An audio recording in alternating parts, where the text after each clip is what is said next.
രാഹുൽ മാങ്കൂട്ടത്തിന് നിയമസഭാ തെരഞ്ഞെടുപ്പിൽ സീറ്റ് നൽകില്ലെന്ന് കോൺഗ്രസ് നേതാവ് കെ മുരളീധരൻ. പാർട്ടിയിൽ ഇല്ലാത്തയാളെക്കുറിച്ച് അത്തരം ചർച്ച തന്നെ അനാവശ്യമാണെന്നും കെ മുരളീധരൻ പറഞ്ഞു.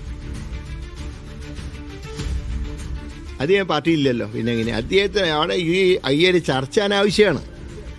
കോൺഗ്രസ് പാർട്ടിയുടെ MLA-മാർ മഹാഭൂരിപക്ഷവും മത്സരിക്കുമെന്ന് പറയുമ്പോൾ മാങ്കൂട്ടത്തിൽ കോൺഗ്രസ് MLA അല്ല, പിന്നെ എന്തിനാ അദ്ദേഹത്തിൻ്റെ വിഷയം ചർച്ച ചെയ്യുന്നതിനാ? പാർട്ടിക്ക് പുറത്തുള്ള ഒരാളുടെ വിഷയം ചർച്ച ചെയ്യേണ്ട ആവശ്യമുണ്ടോ?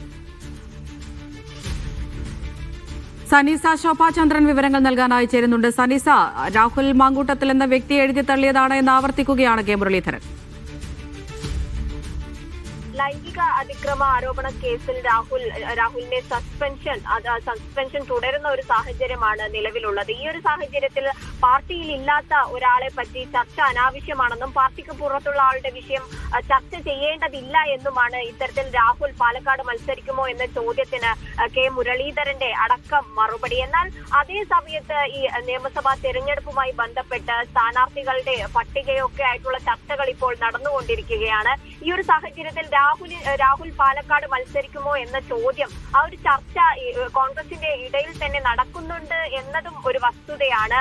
ഇത്തരത്തിൽ മന്നം ജയന്തിയുടെ ആഘോഷവുമായി ബന്ധപ്പെട്ട് PCC രാഷ്ട്രീയകാര്യ സമിതി അംഗം PJ കുര്യനുമായി രാഹുൽ സംസാരിക്കുന്ന ഒരു ദൃശ്യങ്ങൾ വിവാദമായിരുന്നു. അതിനെ തുടർന്ന് അദ്ദേഹം ഇത്തരത്തിൽ ഫേസ്ബുക്കിൽ കുറിച്ചിരുന്നു, രാഹുൽ പാലക്കാട് മത്സരിക്കില്ല, രാഹുലിനെക്കാട്ടിലും പാലക്കാട് മത്സരിക്കാൻ ആളുകളുണ്ട്, രാഹുലിനെ തന്നെ മത്സരിപ്പിക്കേണ്ട ആവശ്യമില്ല എന്ന ഒരു പോസ്റ്റ് അദ്ദേഹം ഫേസ്ബുക്കിൽ കുറിച്ചിരുന്നു. എന്നാൽ അതിനെ തകിടം മറിക്കുന്ന രീതിയിൽ രാഹുലിന്റെ സസ്പെൻഷൻ പിൻവലിച്ചാൽ രാഹുലിന് പാലക്കാട് മത്സരിക്കുന്നതിൽ മറ്റ് പ്രശ്നങ്ങളില്ല എന്ന തരത്തിലുള്ള പ്രതികരണവും ഇന്നുണ്ടായി. ഇതിൽ ഇന്ന് രാഹുലും പ്രതികരിച്ചതായിട്ടാണ് നമുക്ക് അറിയാൻ കഴിയുന്നത്.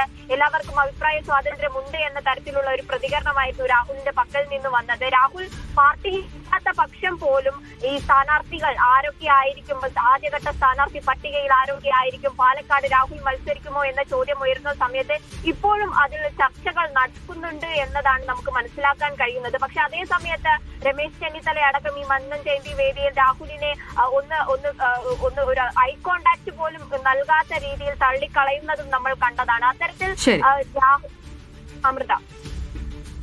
സനീസ ശോഭാചന്ദ്രനാണ് വിവരങ്ങൾ നൽകിയത്.